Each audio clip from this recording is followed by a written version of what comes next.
Hello folks, welcome back to The Slice, and it is quarterfinals time at the French Open. We've got insanely juicy matchups to look forward to in these quarterfinals, so we got to get into it on how we got here and what these matchups are going to bring. So there's lots to get into on this episode of The Slice, so let's do it. I'm stoked you're here, and let's get into it. Welcome to The Slice. Welcome to The Slice. Welcome to The Slice.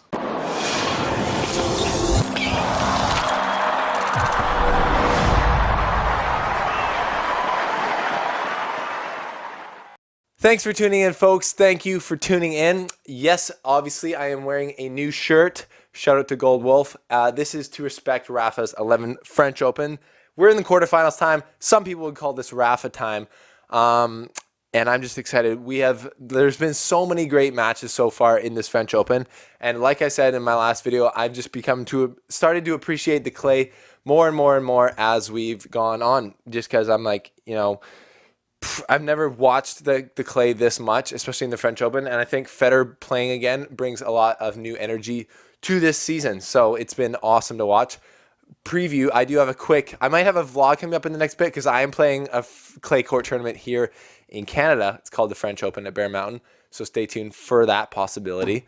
Might be wearing my Nadal threads on the court, but that might be a bit much. I don't know if I'm ready for that, okay? I don't know if I'm ready for that, but we'll see. But these quarterfinals, how did they happen? The matches in the last 2 days have been great. Some of them have been very straightforward, like the ones from the big three, and other ones not so much. And there's been a couple little surprises. So just right off the bat, we had Djokovic defeating Struff 6-3, 6-2, 6-2. Dominant performance by Djokovic. Struff has been playing well, so that could have been a challenge for Djokovic, and it wasn't at all. Struff did not seem to be able to stand up to Djokovic's angles and his just like being on balance for every shot, and his shots seem to have a little bit more pop in these matches through the clay, which is a good sign for him. We had Alexander Zverev defeat Fognini. Said it right, did I? Did I say it right? Fognini. 3-6, 6-2, 6-2, 7-6. Now, this is an impressive win for Zverev, I think, who's obviously had horrible form for the last few months. He seems to have been finding his confidence now at the French Open. He's in the quarterfinals of a major, which hasn't happened that often for him in his career, so things are looking good for Zverev. We had Thiem defeat Monfils 6-4, 6-4, 6-2. Very impressive from Thiem. Just looking like an absolute pro. Their tough test against Monfils, but Thiem stepped up to the challenge, and he's looked absolutely. His serve, his pop, he's just locked in. It looks like he's absolutely dialed in. So there's lots more to come from him, I think.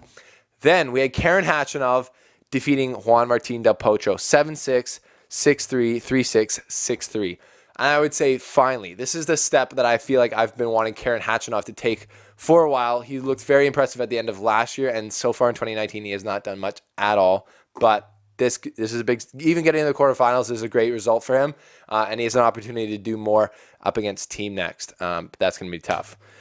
Wawrinka defeated Tsitsipas in, I would say, the match of the tournament so far. He won 7-6, 7-5. 7-6, 5-7, 6-4, 3-6, 8-6 in the fifth. Wow. That was such a crazy match. Beautiful match to watch between two single-handed backhands. And the older Stan the Man coming out on top, which is very impressive. Does this mean Stan the Man's back? I'd say so. He's in the quarterfinals of the French again. We had Federer defeating Leonardo Meyer 6-2, 6-3, 6-3. Sensational performance again. Easy walk in the park for Federer. Just looked absolutely great. Nothing much more to say about that. Nishikori defeating Pair in another epic 6-2, 7-6, 6-2. No, that doesn't make sense either. I wrote that out wrong. Anyways, it was 5 sets, and it was epic. Draining, though, for Nishikori. So that's going to be, I would say, a problem when it comes to playing the King of Clay next. We're going to get into a preview of all these matches after this. And then Nadal just walked all over Londero from Argentina, 6-2, 6-3, 6-3. Absolute beast mode.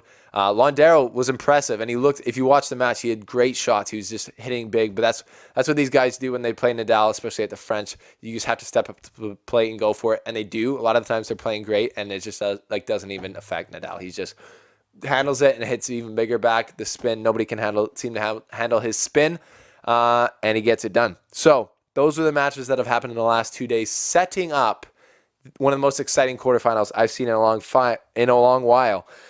All the players here are seeded. They're all high seeds, and So there's just lots of history in these matches, lots of like potential upsets, lots of potential big steps for players in their career to take part in this round. So let's get into it. This quarterfinals, we have Djokovic versus Zverev, Thiem versus Khachanov, Federer versus Wawrinka, and Nadal versus Nishikori. Big time matches. What do you guys think? Okay. Wow, we're going to get into this. First matchup, Djokovic versus Zverev. Djokovic has been dominant so far in this tournament. It looks like he's just had an easy walk in the park, which I didn't think he would. His draw looked at the beginning that it would be a lot tougher than it has been. So he's been looking dominant, but he's had no real test so far. This will be a test for him. Alexander Zverev is seeming to have found his rhythm again. And we know that he's doing that obviously because he's in the quarterfinals and he had a great win against Fognini in the last round. Sorry if I'm touching my face so much. I have allergies right now. But he's getting his swagger back. And I mean, you can see that in the depth of his shots. I think his aggressiveness on the return especially, which has always been a thing for him. And then he's also super dangerous right now up the line on both sides. So that is going to pose that's going to be a whole new ballgame for Djokovic in this match because Djokovic hasn't played anyone of this caliber so far. And we know that Zverev can beat Djokovic because he's done it before on clay and he did it at the World Tour Finals. So he's had some success here. He knows how to beat Djokovic. And I would say, honestly, I would put this match on a slight upset alert. I think this is another opportunity for Zverev to take another step forward in his career, to beat the number one player in the world in a major in the quarterfinals and to make out it's his first major semifinal there. So clay is arguably his best surface. So this is a big step, and I wouldn't say this is going to be an easy match for Djokovic. I mean, it could go any way. Djokovic could win in 3 or he could win in 5. Zverev could win in 3 or win in 5. I wouldn't say I don't know who I'm leaning. I'm actually not even going to say who I'm leaning. I'd say out of respect, I'm leaning Djokovic just because he's been playing better or he's had easier results. But and he's the number one player in the world right now. But Zverev is going to be extremely dangerous in this matchup. Thiem versus Khachanov. Thiem is looking absolutely dialed in. His shots all look great. He looks completely tuned in, and he looks like an absolute professional. He could have lost to Monfils as a young player. There's a lot of expectation on Thiem, obviously being hailed as the Prince of Clay. He could have lost to Monfils in younger years. Maybe he would have done that, but now he's accepted his role as one of the best clay court players on the planet, and he's playing like it and getting the results done that he needs to on Monfils, and I have full confidence that he will against Khachanov. Although Khachanov, that's a big step for him beating Del Potro. He must have been, I didn't see the match live, but I saw some highlights, and he must have been hitting big and playing aggressive, and he's going to need to do a lot of that against Thiem here in order to have a chance. He's going to have to make Thiem uncomfortable on the clay, which is hard to do, but he does have the firepower to do that. So if he can serve big and follow it up with big ground strokes, I would say he's got to come forward when he gets Thiem out wide enough where Thiem's slicing. He's got to come forward and end points quick because Thiem's a beast with cardio and with running and moving on clay. He can do that, but I think Thiem will get this match in 4, possibly 3. That's my prediction for that matchup. And I'm going to predict a Thiem versus probably Djokovic semifinal, but if it's Thiem versus Zverev, that's epic. Thiem versus Djokovic, that's also epic. We will see.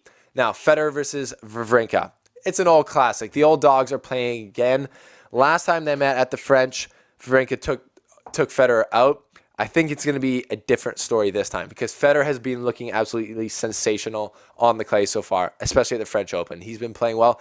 Again, he hasn't had huge tests. The players he has played hasn't been that great. But the things that are unaffected by the players he's playing, he's been controlling well. His serve's been amazing. Plus 70% first serve percentage for the tournament, which is something I've noticed with the big 3. All the big 3 of them are serving like over 70% first serve in, which is a controllable thing on your side of the net.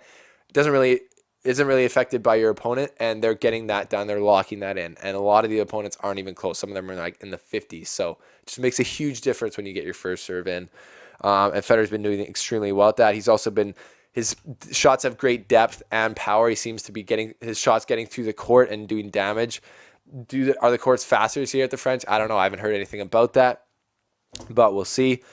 He's moving well on the clay, and he's closing the net. He's coming to the net so much. And I said on the Front Row Show, if you missed it, click the link below. Again, the Front Row Show is where it's at. Lots more detail on there, but obviously we're getting all the detail everywhere.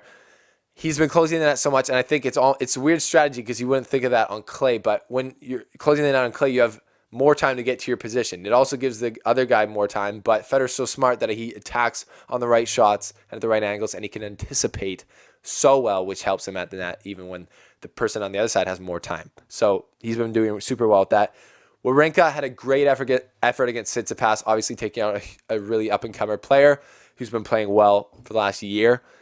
So stand the man's back, I'd say. He's back, and that was a great win for him. But I think that's going to take out his legs for Federer. So I think Federer's going to get the best of Stan the man in this match in either 3 or 4. Or I could see it becoming a battle and Stan pulling it out in 5 or 4. But I'm leaning Federer in this match for sure. Just from what I've seen with my eyes so far, Federer has been playing absolutely dominant. If he doesn't get in his head and he plays the same way, I think he's going to get past Stan. And then our last matchup is Rafael Nadal, who I'm repping today, versus Nishikori. Also, what do you guys think I look like in the Rafa cutoff sleeve? Can I pull it off better than Federer did? Don't roast me too hard, please. I'm very insecure. Very insecure about my body. I'm just kidding. But it's cool that this is like a pink. It's like so pink, and it's like a mesh almost. It's very comfortable. I'm going to be wearing this on the court. Nadal. Looks like vintage Nadal. He's doing his thing at the French Open like we expect him to. Earlier in the clay court season, we thought it might be different, but he's shown us in Rome winning that and at the French Open that nothing's changed. He's looking great. He has dropped a set, and he's been broken a few times, but I don't think that's any cause for concern for Nadal fans. He's playing like a beast, and he's been getting it done. Kei Nishikori has played a lot of tennis so far. He's had 2 5-setters in a row on clay, and doing that before you're going to play Rafael Nadal, the king of clay, is an equation for disaster. So I think Nadal, I can see him absolutely violating Nishikori, winning in 3 sets. Or I could see it maybe Nishikori maybe getting a set out of him, then running out of steam. But Nadal, I think, will set the tone in this match. And I do not have much hope for Nishikori, but he can prove me wrong, I guess. But I fully believe that Nadal will get this done in 3 sets. So, according to my predictions, I'm just going to say I'm predicting Djokovic to win, but I think there's a serious chance Zverev could. We got Djokovic versus Thiem and Federer versus Nadal. Nadal happening at the French Open again.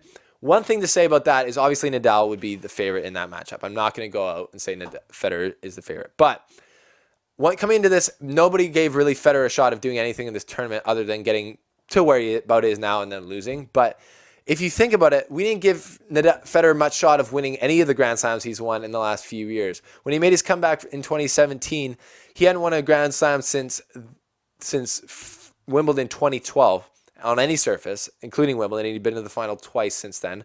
But he hasn't played the French for 3 years. But the last time he made it right before he won his. Sorry, what I'm trying to say is right before he won his last major before his comeback in 2012. In 2011, he beat Djokovic, peak Djokovic, on the clay in the French Open semifinal, and then made the final and lost to Nadal. He's lost in the French Open final 4 times, if I'm not mistaken, to Nadal, and he's won it 1 time against Soderling. So it's not like he can't ball out on the clay and on the French Open. So he does have a chance to win this tournament, and it'll obviously be much better if he doesn't have to play Nadal on the route there. But we're just reminded that Federer, Nadal, and Djokovic are absolutely dominant on all 3 surfaces, and you can't count them out. And counting Federer out because he's old now doesn't really make sense because he's old on other surfaces as well. And he's had success on those surfaces. He's had success on those surfaces that he wasn't having in 2016, 15, 14. And he can have success on the clay that he hasn't been having also in those years. That's all I'm saying. So, very exciting quarterfinal matchups here. What do you guys think about my predictions? What do you think about the possible matchups here? Who do you think is going to come through? Let me know as always. And do me a favor and do yourself a favor. Click the link below. Check out the Slice front row and get on supporting the train. And you can get more of the Slice and become a better tennis fan. But we will see you after the quarterfinals. And I am so excited for them to happen. I can't wait. See you soon. Thanks for watching, folks. This has been The Slice. Click here to subscribe. Click here to watch another video about the style watch for the French Open, where we go over the styles. And click here to check out the Slice front row. And let me know what you think is going to happen in the quarterfinals here at the Old French Open. See you soon, guys.